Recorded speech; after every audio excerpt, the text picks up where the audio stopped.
Қазақстан оңтүстік Кореяға көбіне мыс пен цинк шикізатын экспорттайды. Ал Кореядан біздің елге әдетте электрондық құрал жабдықтар мен тұрмыстық техника және жеңіл көліктер импортталады.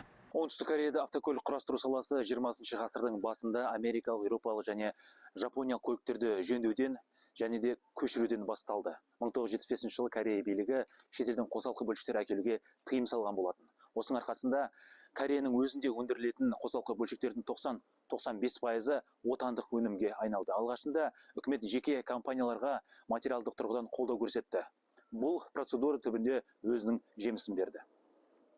Бүгінде мемлекет жылына шамамен 4 миллион көлік жасап әлем елдеріне экспорттайды. Бір ғана зауыттың өзіне тәулігіне 1000-нан астам темір тұлпар құрастырылады. Отандық өнімі қауіпсіздігі бойынша қатаң сыналады. Түрлі тест-драйв пен краш-тестер өткізіп тәуелсіз баға беріледі. Біз қазір сынақ алаңындағы өздігінен жүретін автобус сынап жатырмыз.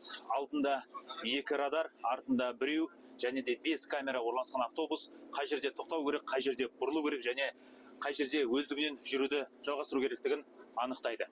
Елімізде мұнай мен газ және құрылыс салаларында кореялық компаниялар көптеп жұмыс істейді. Smart City, яғни ақылды қала салудан да оңтүстік Корея әлемде озық елдердің қатарында. Алатау City деген жоба бар, өте үлкен жоба. G4 City деп айтамыз оны. Деп аталды бұрында. Қазір Алатау City деп айтылады. Үлкен жоба. Қазіргі таңда біз оңтүстік Кореядан, Сингапур елінен, басқа да бір технологиялық елдерден инвестицияларды тартудамыз қазір осы Алатау қаласына.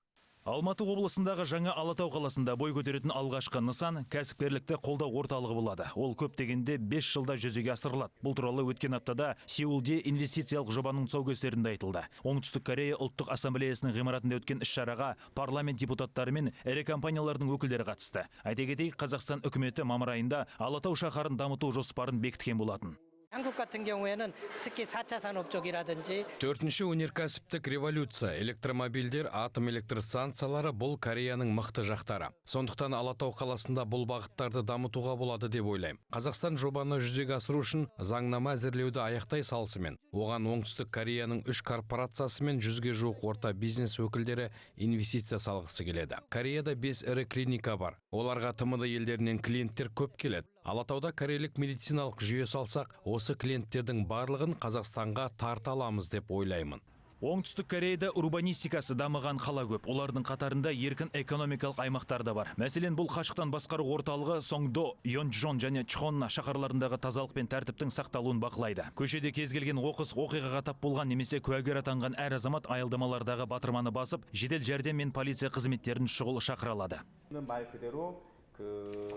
Басқару орталығы арқылы ұрлық, қарлық тыйылып, жол көлік апаттарының санын біршама қысқарды. Орта есеппен жылына 500-600 оқыс оқиғаның алдын алып отырамыз. Оңтүстік Корея Қазақстанға инвестиция құятын елдер арасында қаржы көлемі бойынша 5-ші орында тұр. Ең белсенді мемлекет Нидерланды, 2-ші орында Ресей, алғашқы үштікті Швейцария қорытындылайды. Көршіміз Қытай инвестиция көлемі бойынша 4-ші орында. Оңтүстік Кореяның Қазақстан экономикасына құйған инвестиция көлемі соңғы 10 жылда 7 миллиард долларға жуықтады. Ендігі мақсат жетістікті еселеу, ынтымақтастық көкжиегін кеңейту. Мейірлан Алтынбек, Владислав Цой, Мұрат Әріпханов, Оңтүстік Корея.